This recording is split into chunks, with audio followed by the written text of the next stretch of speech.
Plants like ferns are among the oldest known plants, growing, reproducing, decomposing through the ages.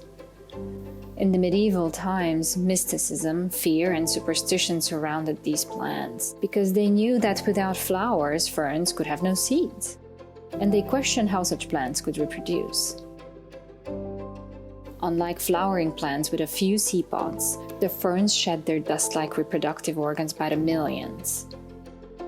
The spores still seemed supernatural, with magic powers to cast spells of good and evil.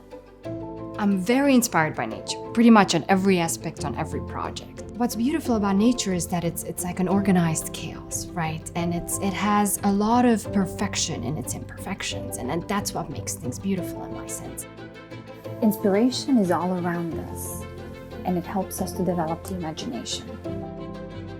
The most connected elements to our bodies are the pieces we wear, and in their quest for luxurious practicality, they make us foster the imagination.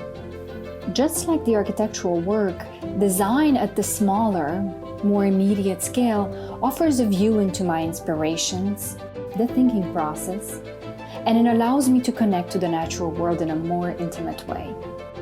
The os bracelet gently wraps around the arm while expressing different levels of detail and continuity through the smaller ribs along its length. Each piece, once the initial mold is 3D printed, it goes through a manual casting process from brass, so it gives each of them a unique touch. The bracelets can be finished in a few ways, allowed to weather, which gives another layer of time and personal expression.